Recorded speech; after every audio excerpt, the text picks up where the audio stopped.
துலாம் ராசிக்கார நண்பர்களே, துலாம் ராசியில் என்ன சார் சொல்கிறது? இனிமேலாம் அற்புதமான காலகட்டம். ஒரே ஒரு சின்ன சின்ன அப்ளிகேஷன்ஸ் மட்டும் தான் இருக்குது. மற்றதெல்லாம் ஒன்றும் பெரிய இஷ்யூஸ்லாம் இல்லை. நல்ல ஒரு காலகட்டம் தான், கவலைப்படாமல் இருக்கலாம். இந்த 15 நாட்கள் உங்களுக்கு ஒரு அற்புதமான காலகட்டம். இந்த 15 நாட்களில் நீங்கள் செய்யக்கூடிய ஒவ்வொரு விஷயமும் உங்களுக்கு மகிழ்ச்சியாக இருக்கும். இந்த மகிழ்ச்சிகள் அப்படியே தொடரும் இனி வரக்கூடிய காலகட்டங்களில். ஒன்று ரெண்டு சின்ன சின்ன விஷயங்கள் அதை மட்டும் கொஞ்சம் கவனமாக வச்சுக்கோங்க. நகைகளை கொஞ்சம் பத்திரமா வச்சுக்கோங்க. நகைகள் சம்மந்தப்பட்ட விஷயத்தில் கொஞ்சம் பத்திரமா வச்சுக்கோங்க, அவ்வளோதான். மற்றதெல்லாம் பெரிய இஷ்யூஸ் கிடையாது. நகை விலை ஏறதை பார்த்துட்டு சார் அது எப்படி சார் பத்திரமா வச்சுக்க முடியும்லாம் நீங்கள் கேட்காதீங்க. சின்ன சின்ன மோதிரங்கள், தோடு, இந்த மாதிரி விஷயங்கள்லாம் கொஞ்சம் பத்திரமா வச்சுக்கோங்க. அது சின்ன பொருளாக தான் இருக்கும், ஆனால் அது இன்றைக்கத்தோட விலைவாசி எங்கேயோ இருக்கும். ஸோ அதனால் அதெல்லாம் கொஞ்சம் கவனமாக வச்சுக்கோங்க. குழந்தைகள் துலாம் ராசியில் இருக்காங்க அப்படின்னா அந்த நகை வெள்ளி பொருள் எல்லாம் போட்டுருக்காங்க அப்படின்னா அதெல்லாம் கொஞ்சம் கவனமாக வச்சுக்கோங்க. சில பொருட்கள் நீங்கள் பத்திரமா வச்சுக்கூடிய ஒரு காலகட்டம். உடல் ஆரோக்கியத்தில் கொஞ்சம் கவனத்தை, மற்றபடி உடல் ஆரோக்கியத்தில் ஒன்றும் இஷ்யூஸ் இல்லை. சின்ன சின்ன பொருட்களில் கொஞ்சம் கவனம் செலுத்துங்க. உடல் அமைப்புகளில் ஏதாவது உங்களுக்கு உடல் ஆரோக்கியத்தில் ஒரு மாதிரி இருந்தது அப்படின்னா உடனே டாக்டரை பார்த்துருங்க. ஜோதிடத்தில் நல்லா இருக்குன்னு சொல்லிட்டாங்க சார், அதனால் ஜாதகத்தை பார்க்கலாம் இருக்கக்கூடாது. அது ஒரு முட்டாள்தனம், டிஸ்க்ளைமராகவே சொல்கிறோம். ஸோ உடல் ஆரோக்கியத்தில் ரொம்ப ரொம்ப கவனம் கண்டிப்பாக தேவை. அதே போல் கணவன் மனைவிக்கிடையே சின்ன சின்ன சலசலப்புகள் இருக்கிற வாய்ப்புகள் இருக்குது. அந்த சலசலப்புகளை சரி பண்ணிக்கோங்க. மன ரீதியாகவும் உடல் ரீதியாகவும் நல்லபடியாக பேசி அதுக்கு தகுந்த மாதிரி சால்வ் பண்ணிக்கோங்க. இந்த ராசிக்காரர்களை பொறுத்த வரைக்கும் கல்வி சம்மந்தப்பட்டமான விஷயமா இருந்தாலும் சரி, தொழில் சம்மந்தப்பட்டமான விஷயமா இருந்தாலும் சரி, ஒரு highlighted person, he's a highlighted person அப்படின்னு சொல்லுவாங்க. இந்த ஆள் ஒரு நல்ல ஒரு முன்னோடி அப்படிம்பாங்க.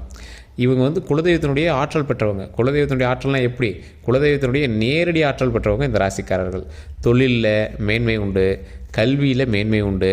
தொழில் பண்ணும்போதும் கல்வி பண்ணும்போதும் சின்ன சின்ன மைண்ட் டிஸ்ட்ராக்ஷன் இருக்குது. அதனால் எதிர் சம்மந்தப்பட்ட, அதாவது எதிர்பாலினத்தவர் மீது கொண்ட ஈர்ப்பின் காரணமாக சின்ன சின்ன தவறுகள் நடக்கிற வாய்ப்புகள் அதிகமாக இருக்குது. ஸோ அந்த நேரத்தில் நீங்கள் கொஞ்சம் கவனமாக இருங்க. அந்த விஷயத்தில் மட்டும் கொஞ்சம் சரி பார்த்து கொஞ்சம் உடலையும் மனதையும் ஆரோக்கியமாக வைத்து கொண்டீர்கள் என்றால் இனி வரக்கூடிய காலகட்டத்தில் உங்களை யாரும் எந்த மைனஸும் சொல்ல முடியாது. இந்த ராசிக்காரர்கள் எப்பொழுதுமே உங்களுடைய மைனஸை மட்டும் ப்ளஸ் ஆகிக்கோங்க. உங்களை யார் ஏதாவது சொல்கிறாங்க, நீங்கள் செய்கிறது எல்லாமே சூப்பராக பண்ணுவீங்க. மற்றவங்களுக்கு செய்யக்கூடிய விஷயங்களும் சூப்பராக செய்வீங்க. மற்றவங்களுக்கு ஏதாவது வயதானவர்களுக்கு, முதியவர்களுக்கு, வீட்டில் இருக்கிறவங்களாம் நல்லா பார்த்துக்குவீங்க. ஆனால் உங்களுடைய வார்த்தைகள் மட்டும்தான் ரொம்ப கடினமாக போயிடுது. அந்த வார்த்தைகளால் மட்டும்தான் தேவையில்லாத பிரச்சனைகள்லாம் இழுத்துட்டு இருந்திருக்கு. ஸோ அதனால் அந்த வார்த்தைகளை மட்டும் கொஞ்சம் கவனம் செலுத்துங்க. அந்த வார்த்தையை கொஞ்சம் பார்த்து பேசுங்க. மற்றபடி ஒன்றும் இஷ்யூஸ் கிடையாதுங்க. அதே போல் இந்த ராசிக்காரர்களை பொறுத்த வரைக்கும் உங்களுடைய தொழில் ஸ்தானமானது, உங்களுடைய தொழில் சம்மந்தப்பட்ட எந்த ஒரு ஸ்தானத்தில் நீங்கள் பண்ணலாம். அதாவது தொழிலுங்கிறது நீங்கள் செய்யக்கூடிய தொழிலாக இருக்கலாம், இல்லை நீங்கள் வேலைக்கு போகிறீங்க அப்படிலாம் இருக்கலாம். வேலைக்கு போகிற இடத்துல சின்ன சின்ன இடமாற்றத்துக்கு நீங்கள் எதிர்பார்த்து கொண்டு காத்து கொண்டு இருக்கக்கூடிய ஒரு காலகட்டமாகவும் இருக்குது. அதே மாதிரி தொழில் செய்யக்கூடிய இடத்துல தொழிலில் கொஞ்சம் மேன்மை வரணும் அப்படிங்கிறதுக்காக நீங்கள் எக்ஸ்ட்ரா ஸ்டெப்ஸ் நிறைய பண்ணக்கூடிய ஒரு காலகட்டமாகவும் இருக்குது. இந்த எக்ஸ்ட்ரா ஸ்டெப்ஸ் பண்ணக்கூடிய ஒரு நேரத்தில் நீங்கள் எதை பார்த்து நீங்கள் கண்ட்ரோலாக கரெக்டாக இருந்துக்கணும் அப்படின்னா, தொழில் அமைப்புகளில் நீங்கள் எந்த அளவுக்கு ஸ்டேபிளாக இருக்கீங்க. தொழில் அமைப்பு அப்படின்னா, தொழிலில் இந்தளவுக்கு நான் பெருசாக கொண்டு வரணும், தொழிலில் இந்தளவுக்கு நான் அடுத்த ஸ்டேஜுக்கு போகணும் அப்படிங்கிறதுக்காக ஆசைப்படுறீங்களே தவிர நீங்கள் ஸ்டெப் எடுக்கிறதில்ல. ரிஸ்க் ஃபேக்டர்ஸுக்கு நீங்கள் எப்போயோ போகிறதில்ல. துலாம் ராசியை பொறுத்தவரைக்கும் ரிஸ்க்காக இருக்கிற எந்த ஒரு விஷயத்தையும் நீங்கள் கையை வைக்க மாட்டீங்க. இது துலாம் ராசியினுடைய விதி, அதோடைய அம்சம் அப்படின்னே சொல்லலாம். சார் ஏன் சார் துலாம் ராசி மட்டும் இப்படி இருக்குது அப்படின்னு கேட்டிங்கன்னா, துலாம் ராசியிலே ஒரு பெரிய மைனஸ் இது தான் சார். உங்களுடைய மைனஸ் ப்ளஸ் ஆகிக்காங்க ஃபஸ்ட்டு சொன்ன பார்த்தீங்களா? துலாம் ராசியோட மிகப்பெரிய மைனஸ் தான். பண்ணணும்னு நினைக்கிறீங்க, ஆனால் ரிஸ்க் எடுக்க மாட்டேங்கிறீங்க. ஏதாவது ஒன்று சொன்னால் குழம்பிட்டே இருக்கிறீங்க. இந்த விஷயத்தை மட்டும் கொஞ்சம் மாற்றிக்கோங்க. மற்றவங்ககிட்ட போய் உங்களுடைய குறைகளை மட்டும் சொல்லாதீங்க. உங்களோட நிறைகளையும் மற்றவங்ககிட்ட சொல்லாதீங்க. இதை பண்ணால் அதை பண்ணணும் உங்களோட ப்ளஸ் பாயிண்ட்டையும் சொல்லாதீங்க. எல்லா விஷயத்தையும் பொறுமையாக நிதானமாக கையாண்டால் மிகப்பெரிய நன்மை உண்டு. இந்த ராசிக்காரர்கள் எப்பொழுதுமே தொழில் அம்சமானவர்கள். தொழில் சம்மந்தப்பட்ட விஷயத்தில் அம்சமான விஷயங்கள் நீங்கள் பண்ணுவீங்க. எந்த அளவுக்கு நீங்கள் ஒரு முன்னோடி அப்படின்னா, எல்லா விஷயத்தையுமே உங்கள் வீட்டில் இருக்கிற எல்லாத்தையும் டிஸ்கஸ் பண்ணுவீங்க. முடிவு நீங்கள் எடுப்பீங்க. நீங்கள் எடுக்கிற முடிவு நல்லாயிருக்கும். ஆனால் அதில் ரிஸ்க் ஃபேக்டர்ஸை நீங்கள் டெஸ்டே பண்ண மாட்டீங்க. அதை பற்றி நீங்கள் நினைக்கவும் மாட்டீங்க. அந்த ரிஸ்க் ஃபேக்டர்ஸ் வரும்போது நீங்கள் மற்றவங்களை திட்ட ஆரம்பிச்சுக்குவீங்க. நீங்கள் எஸ்கேப் ஆயிடுவீங்க. இப்போ நான் சொல்கிற விஷயங்கள் உங்களுக்கு புரியும்னு நினைக்கிறேன். முடிவு நீங்கள் எடுக்கிறீங்க, அது எல்லாத்துக்கும் பிடிச்சும் போயிடுது. ஆனால் அதுக்கு ரிஸ்க் ஃபேக்டர்ஸை பற்றி நீங்கள் நினைக்க மாட்டேங்கிறீங்க. ரிஸ்க் ஃபேக்டர்ஸ் வரும்போது ஒன்றால் தான்ப்பா அப்படி ஆச்சு அப்படின்னு யாராவது உங்கள்கிட்ட சொன்னால், அப்படிலாம் அதெல்லாம் என்ன அது இல்லை அப்படிங்கிற மாதிரி நீங்கள் ஸ்கிப் பண்ணிடுவீங்க. ரிஸ்க் எடுக்கிற துணிஞ்சவர்கள் மட்டும்தான் அடுத்தடுத்த வாழ்க்கையில் மேன்மை அடைவாங்க.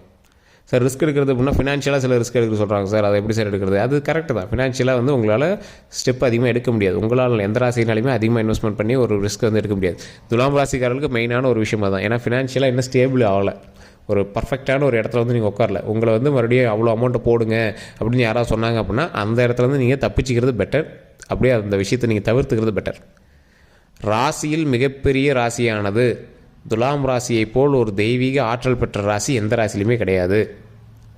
கடவுளினுடைய டைரக்ட் அருள், குலதெய்வத்தினுடைய டைரக்ட் அருள், தொழிலில் நல்ல முன்னேற்றமுடைய ஒரு அற்புதமான ராசி. குலதெய்வத்தினுடைய அருள் இருக்கிறவங்களாம் என்ன பண்ணுவாங்க? கல்வியில் பெரிய ஆளாக வருவாங்க. கல்வியில் பெரிய ஆளாக வராங்க அப்படின்னா தொழிலில் ஆட்டோமேட்டிக்காக மேலே வந்துடுறாங்க. போஸ்டிங், நல்ல ஒரு போஸ்டிங், அரசு உத்தியோகம் கிடைக்கும், பென்ஷன் கிடைக்கும், இந்த மாதிரி ஒரு போஸ்டிங்கில் நீங்கள் வந்து மாட்டிக்குவீங்க. ஸோ உங்களுக்கு அப்படியே டெய்லி வருமானம், மாத வருமானம் இந்த மாதிரி அப்படியே போயிட்டே இருக்கும். தொழில் பண்ணுறவங்களும் தின வருமானம், வேலைக்கு போகிறவங்களும் மாத வருமானம், இதில் தடை இல்லாமல் போயிட்டே இருக்கும். ஆனால் இந்த வருமானத்துக்கு இவ்வளோ தான் சேர்த்த முடியும் அப்படிங்கிறது உங்கள்கிட்ட கிடையாது. இந்த வருமானம் வாங்கிட்டு நான் எவ்வளோ வேணாலும் சேர்த்து வைப்பேன் அப்படிங்கிற மாதிரி தான் இருக்கும். ஸோ உங்களால் தான் உங்களோட குடும்பம் வந்து மேன்மையடைந்து கொண்டு இருக்கிறது. உங்களால் தான் வருமானம் உங்களோட குடும்பத்தில் மேன்மையாக வந்து கொண்டு இருக்கிறது. உங்களால் தான் அடுத்தடுத்த முன்னேற்றங்கள் வந்து குடும்பத்தில் அமைந்து கொண்டு இருக்கிறது. இப்படி தான் வந்து லைஃப் ஸ்டைல் வந்து உருவாகிட்டே இருக்குது. ஸோ ராசியினுடைய முக்கியமான சாராம்சமாக ஒவ்வொரு ராசியும் வளர்ந்து கொண்டிருக்கக்கூடிய ஒரு காலகட்டத்தில் இந்த ராசியிலிருந்து மிகப்பெரிய நன்மை வந்து கொண்டு இருக்கிறது. ராசி அதிபதியான இந்த ராசியோடைய அதிபதியான முக்கியமான கிரக அமைப்பு உங்களுக்கு சாதகமாக தற்போதைய நிலைமையில் வந்து கொண்டிருக்கிறது. புரியுற மாதிரி சொல்லணும் அப்படின்னா, உங்கள் ராசிக்கு எல்லா தட்டத்துலேயும் உங்கள் எல்லாத்தையும் வரிசையாக எல்லா ராசியும் உட்கார வைக்கிறாங்க. ஒரு கிரகம் வந்து எல்லாத்துலேயும் சாப்பாடு போட்டுகிட்டே வருது. உங்கள் தட்டை உங்களோட இலை வெறும் இலையாக இருக்குது. இப்போ தான் உங்கள் இலையில ஸ்வீட் வந்து உட்காருது. அடுத்தது சாப்பாடு, அடுத்தது குழம்பு, இந்த மாதிரி ஒவ்வொரு விஷயமும் இனிமேல் நடக்க ஆரம்பிக்குது. இலை இப்போ தான் போட்டிருக்காங்க உங்களுக்கு. இது எல்லாம் அமைஞ்சதுக்கப்புறம், எல்லாம் போட்டதுக்கப்புறம் தான் உங்களுக்கு வயிறு ஆடுறதுக்கு அளவுக்கு சாப்பிட்றதுக்கு ஸ்டார்ட் பண்ண முடியும். ஸோ அதுக்காக நீங்கள் கொஞ்சம் நேரம் வெயிட் பண்ணிட்டுருக்கீங்க, அவ்வளோதான். ஸோ சாப்பாட்டை போடுறீங்க, குழம்பு ஊற்றுறீங்க, அதை சாப்பிட்றாங்க, அப்படியே மூவ் ஆகிட்டே வருது அடுத்தடுத்த ஸ்டெப்பு. ஸோ இதுதான் வந்து இனி வரக்கூடிய காலகட்டங்களில் நடக்குது. தொழில் ரீதியான விஷயங்கள்லேயும் சரி, கல்வி ரீதியான விஷயங்கள்லேயும் சரி, கொஞ்சமாவது பொறுமையாகவும் நிதானமாகவும் வந்து கொண்டிருங்கள். வரக்கூடிய காலகட்டங்கள் அம்சமான காலகட்டங்களாக, அற்புதமான காலகட்டங்களாக, எல்லா விஷயமும் நன்மையான காலகட்டங்களாக வந்து அமைதுங்க. ஸோ எப்பேற்பட்ட ராசியாக இருந்தாலும் இனி உங்கள்கிட்ட வணங்கி தான் எல்லா விஷயத்தையும் பண்ணுவாங்க. உங்கள் கையில் ஒன்றும் கிடையாது அப்படின்னாலும் உங்கள் கையில் பவர் இருக்குது. There's a power. இந்த பவர் மற்றவர்களை ஆட்டி வைக்கக்கூடிய அளவுக்கு பவர், மற்றவர்களை இதை செய்யணும் செய்யக்கூடாது அப்படிங்கிற அளவுக்கு பவர். எந்த விஷயத்தில் கவனமாக இருக்கணும்? பாயிண்ட் 1, பொருட்கள் விஷயத்தில் ரொம்ப கவனமாகவும் அதை சேவ் பண்ணியும் பத்திரமா வச்சுக்கணும். பாயிண்ட் 2, உடல் ஆரோக்கியத்தில் ரொம்ப ரொம்ப ரொம்ப ரொம்ப ரொம்ப கவனமாக இருந்தே ஆகணும். உடல் ஆரோக்கியத்தில் ரொம்ப கவனமாக இருக்கணும். ஸோ தயவுசெய்து உடல் ஆரோக்கியத்தில் கவனமாக இருங்க. மற்றபடி எந்த ஒரு இஷ்யூஸும் கிடையாது. தொழில் சம்மந்தப்பட்ட விஷயத்தில் எப்பொழுதுமே நிதானமாகவும் கொஞ்சம் பொறுமையாகவும் இருங்க. அதே போல் இந்த ராசிக்காரர்கள் ரொம்ப ஒரு ஹைலைட்டடான ஒரு பர்சன். இவங்களுக்கு வந்து சின்னதாக ஒரு மாதிரி ஏதாவது ஒரு வார்த்தை சொல்லிட்டீங்க அப்படின்னாலும் ரொம்ப ஹர்ட் ஆகிடுவாங்க. ஸோ துலாம் ராசியோட நண்பர்கள் யாராவது பார்த்துருக்கீங்க, துலாம் ராசியை வீட்டில் இருக்கிறவங்க யாராவது பார்த்துருக்கீங்க அப்படின்னா வார்த்தைகளை மட்டும் எங்கிட்ட கவனமாக பேசுங்க பாருங்கள். அவங்க வார்த்தைகள் உங்களுக்கு வந்து வாக்காக மாறும். ஒரு நல்ல விஷயங்களுக்கு சொல்லிட்டாங்க அப்படின்னா அது அப்படியே நடக்கும். துலாம் ராசிக்கு உண்டான ஒரு வரம் அப்படின்னு சொல்லலாம். அவங்க ஏதாவது நல்ல விஷயம் சொல்லிட்டாங்க, வாழ்த்திட்டாங்க அப்படின்னா அது அப்படியே நடக்கும். அதனால் கவலைப்படாமல் ஒரு தொழிலோ மன ரீதியான விஷயங்களோ ஏதோ ஒன்று பண்ணிங்க அப்படின்னா கொஞ்சம் நல்லா ஹார்ட் ஒர்க் பண்ணுங்கள். அதில் நல்லபடியாக அவுட்புட் கிடைக்கும். அதே மாதிரி துலாம் ராசிக்காரர்கள் தேவையில்லாத வார்த்தைகளை யாரையும் திட்டிடாதீங்க. நல்ல வரங்கள் கொடுங்க. உங்களுடைய நான் வார்த்தை வந்து ரொம்ப பாசிட்டிவான விஷயம். அது வந்து நான் கண்டிப்பாக நடக்கும் அப்படிங்கிற மாதிரி ஒரு வார்த்தை. ஸோ அதனால் அந்த விஷயத்தில் கொஞ்சம் கவனம் செலுத்துங்க. இந்த வரக்கூடிய காலமானது இந்த 15 நாட்கள் உங்களுக்கு மிகப்பெரிய நன்மை உண்டு. ஜூன் 6ஆம் தேதியிலேருந்துலாம் மார்ச் 6ஆம் தேதியிலேருந்து மே வரைக்கும் உங்களுக்கு அற்புதமான காலகட்டமாலாம் இருக்குது. ஸோ ஹைலைட்டடாக ஏறுது. அப்படியே ஒன்றும் இஷ்யூஸ் கிடையாது. அப்படியே டாப் ஏறிட்டே வருது. அதனால் இனி வரக்கூடிய காலகட்டங்கள் பொற்காலம் அப்படின்னே சொல்லலாம். இந்த பொற்காலத்தை நீங்கள் எந்தளவுக்கு பயன்படுத்திக்கிங்க அப்படிங்கிறத பொறுத்து இருக்குது.